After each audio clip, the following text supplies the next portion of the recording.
Hey, this is Russ. I am recording with the new GoPro.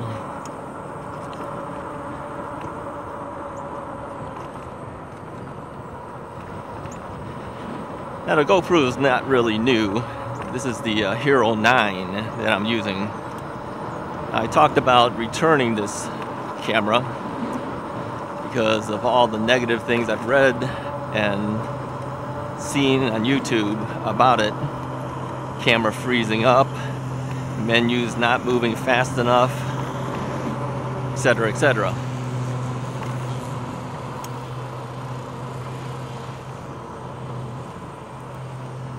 But I made the decision I'm going to give it a shot first before I make any rash moves of returning the camera. Now the camera has a 30-day return policy, and so I figured, well, let's try it first. Let's see how it is.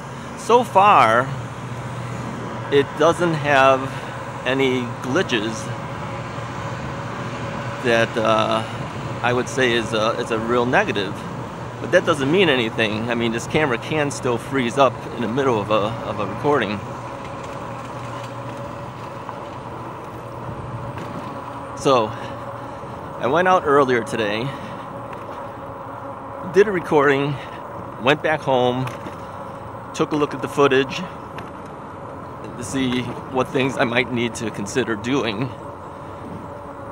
going forward. And I recorded the recording at 5K, yeah, 5K, and 24 frames per second with a high bit rate. Now the problem with that is, unlike the Canon camera, which I had to literally shut down every 16 minutes. Oops, I think I have to go around this here.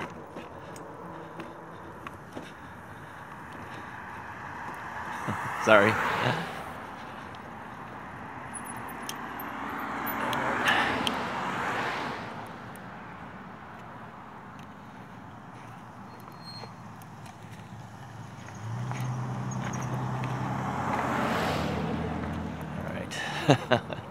This is an interesting thing. I don't want to run over their work. They're spray painting. So, on your left.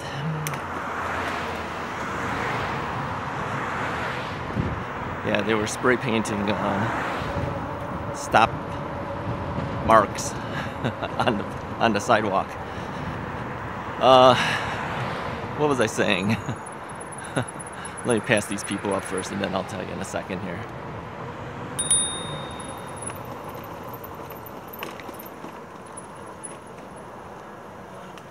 Morning.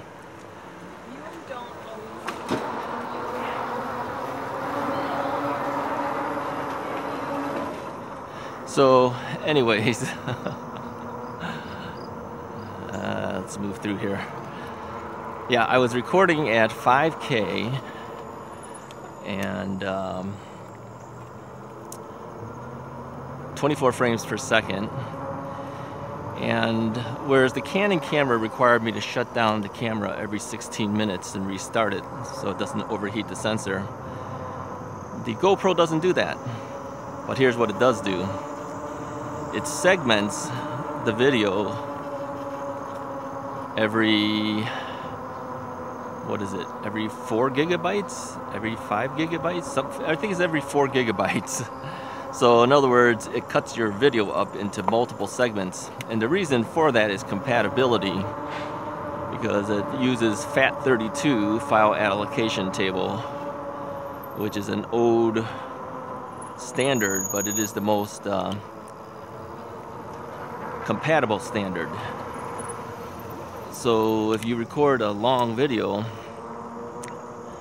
although you don't have to do anything to turn off the camera, turn it back on, the camera automatically chops up your video into multiple segments. Now another thing too is, because I was using high bit rate, processing time on Final Cut Pro, the Apple Final Cut Pro program, which is what I use to create my videos, took a really long time. I recorded like a 12-minute video. It took forever to process it because, you know, you're talking 4K, and then on top of that you got a high bit rate going on. So I made the decision I would try to record this one at 5K, 24 frames per second, and use the standard bit rate. I don't know what their standard bit rate is. It's not 100 megabits per second. It's less than that. So we'll see what the quality looks like. I'm sure the quality will suffer a little bit, but we might not notice it that much because we don't really do things that are that critical. But here's the things that I did notice from the recording. I set up the camera for an ultra wide, I think they call it super wide.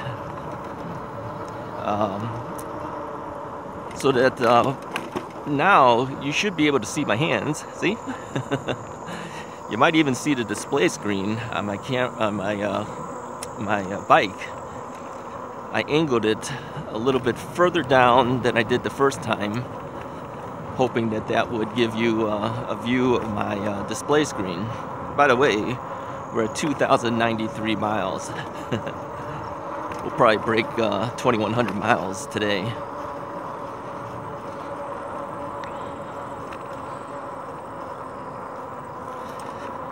So, yeah, that guy reminded me I should turn my headlights on. Let me do that. All right.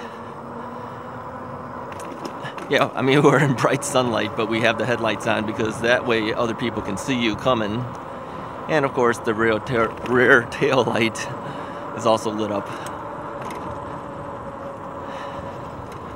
So what should you be noticing? Well, you're probably noticing some things have curves that didn't have curves before. You know, vertical things like these high tension wire poles might actually look like they're curving a little bit. And that's because of the ultra wide. Now I had to make some decisions. I could go just a standard wide angle, but I wanted you to see more of the path and everything that we do. Oh, this guy's letting me through. Away, thank you. Now, I would tend to think you probably saw the car. I think in the our previous videos, you would never have seen that guy because our angle of view is not wide. It just kind of shows you forward. So you got some drawbacks. The drawbacks is some curvatures of vertical things because of the wide angle. But the benefit is you get to see more of what I actually see. And that's really what I wanted to do with the GoPro. Another thing too is that the GoPro is set up for really good image stabilization. So we should have less bouncing going on. You should be able to see when I'm pedaling. I don't think you can, I'm not sure if you can see my knees and everything, but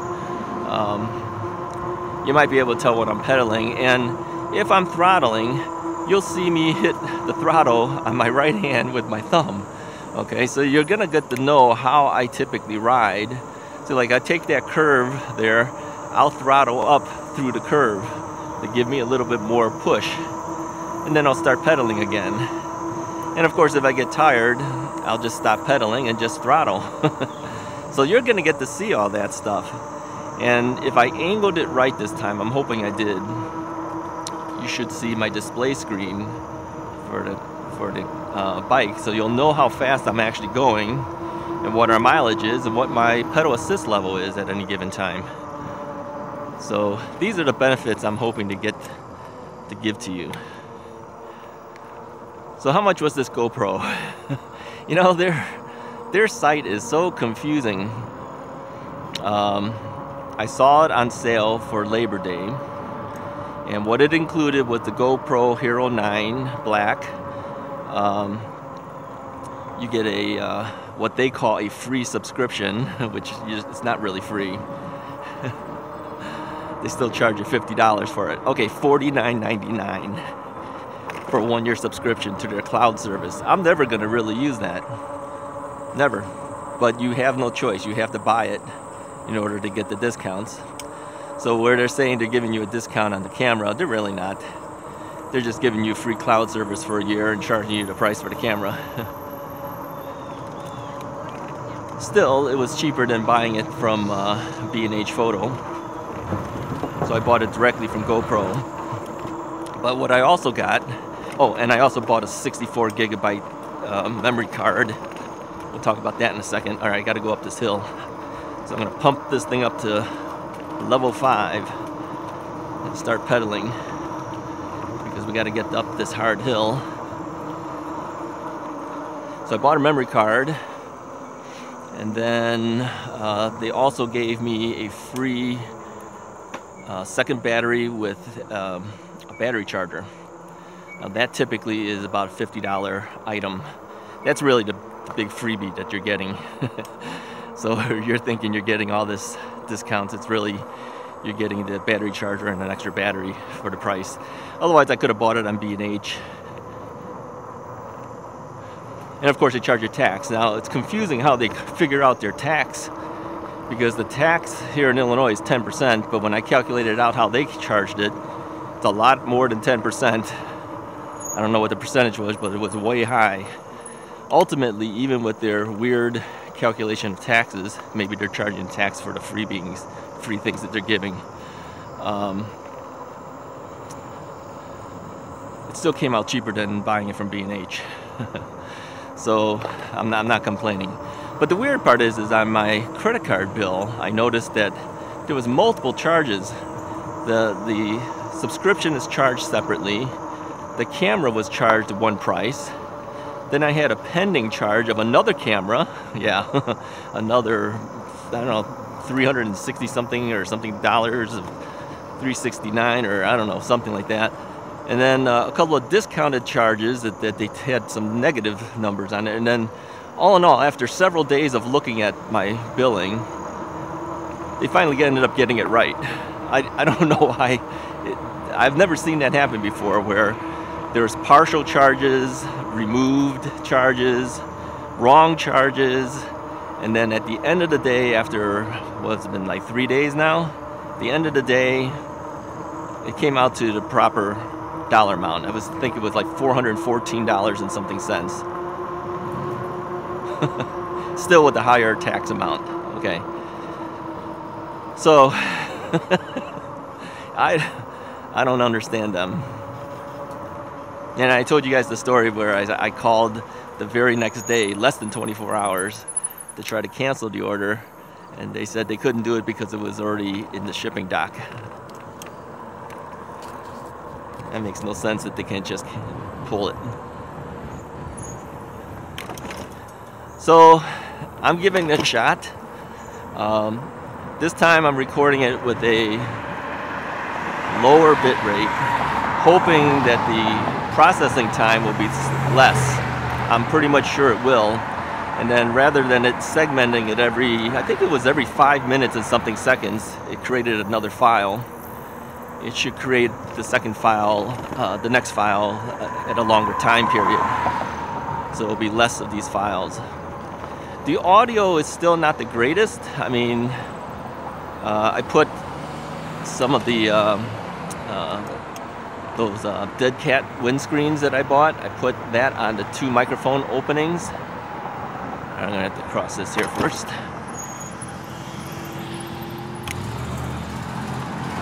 And that cuts down a lot of the wind noise. Then I turned off their wind noise program. All right, let me turn here. You can see what I actually do with this wide angle. You should be able to see that I'm pushing buttons now. Repositioning. So the sound is still not the greatest. So I'm recording again with the digital audio recorder in my back. But if I don't have to keep turning on and off the camera, which I don't have to do,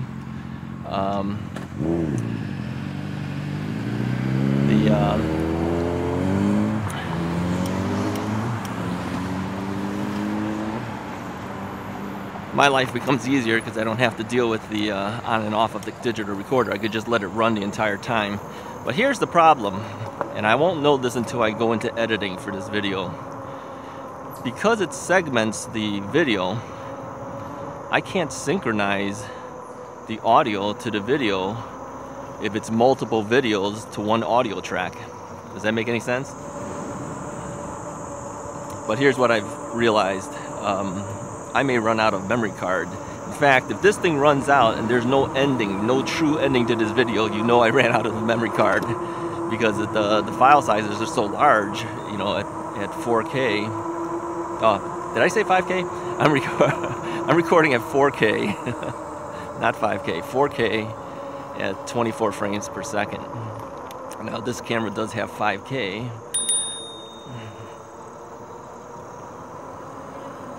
But I'm not using it because, again, larger file size, and also you don't get the ultra wide, super wide. You only get the standard wide. So I decided to give up the 5K. Besides, it's, you know, it's processing time would take longer and everything. I said, yeah, that's okay. All right, let's cross this road here. Brakes are still squealing, as you know. It's also not stopping very well.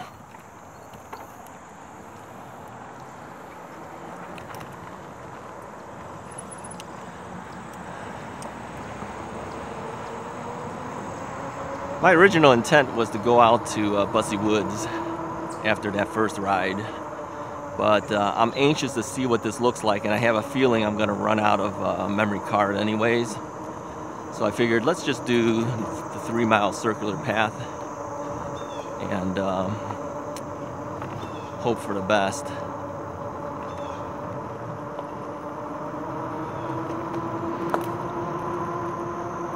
Again, I don't know how much recording space I actually have left on the card. I could be talking and not recording for all I know.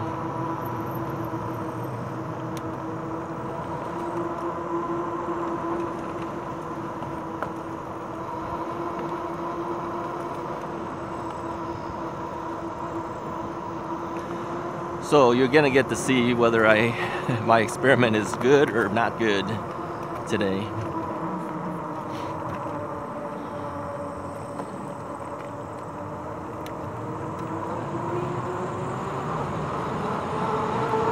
So why did I choose 24 frames a second? Let me tell you what I used to record at. The Canon camera was recording 1080p at 59.94 frames per second. Okay, which means everything looks relatively sharp and clear. But the cinematic look is 24 frames per second. So what does that mean? Every second that goes by, 24 individual photos are actually taken, which comprises together to make up a video. Okay. Now, if you do 60, let's say 59.97 or 4 or whatever it is, we'll call that 60 frames a second. 24 versus 60, you're only getting 24 shots every second versus 60. Okay. Which means it should blur. And yeah, it will blur. If you watch the video, it'll actually look like it's blurring more as we pass things. But 24 frames per second is how the movies are actually recorded. When you're watching a movie, major motion picture, you're watching 24 frames per second. So everybody wants this cinematic type look. I personally don't like hearing that word anymore because I hear every YouTuber talking about cinematic video. But everyone wants that look, and so this is what we're getting now with the GoPro, because that's how I set it up. Now, I could set it up for 60 frames a second, but think about how big these files are going to be. 4K, 60 frames a second, come on. The processing will take me forever to make a video. So there's some compromises that have to be made. Now, some video guys will say 24 frames is not a compromise. It's a choice to make the video look good. Okay, well, whatever.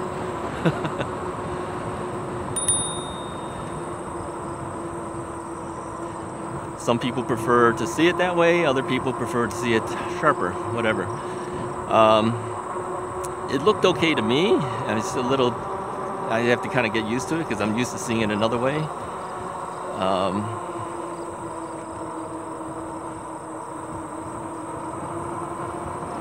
24 frames per second also makes it look like we're going a lot faster. Well, we are going about 19.7 miles an hour right now, but it actually feels like you're going really fast when you're looking at the video.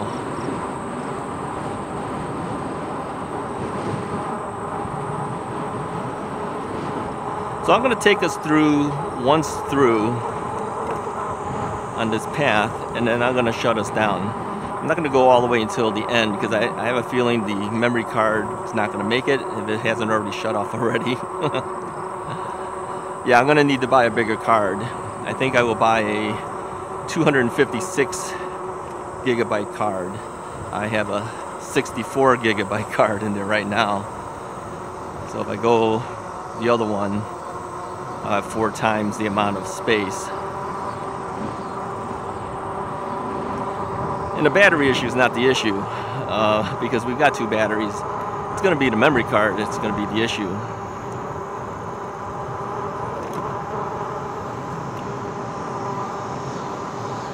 So hopefully you can see how I typically ride. It's usually a combination of riding by pedaling and riding with the throttle.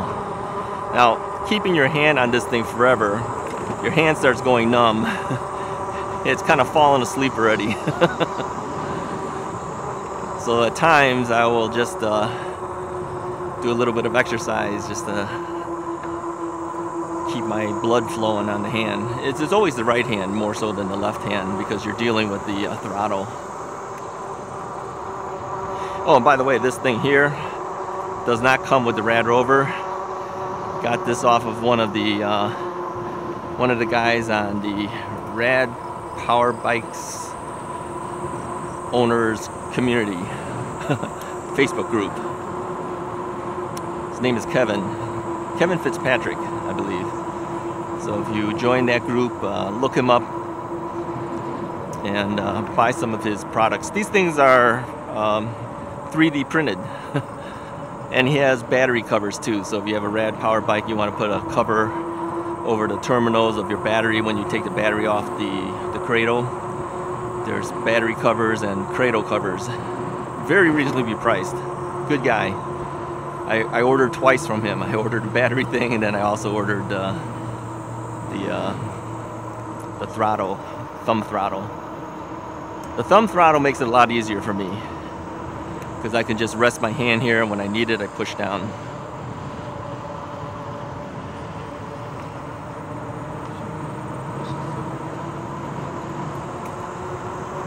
Alright, 2 more miles and we hit 2,100 miles, but I'm gonna shut us down because I think it's gonna shut down anyways, if it hasn't already.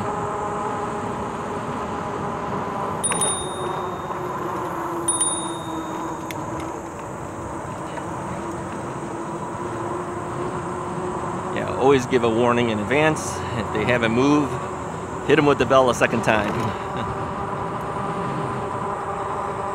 So you'll find that I'm pedaling a lot of times and also throttling at the same time. It's kind of a combination of both.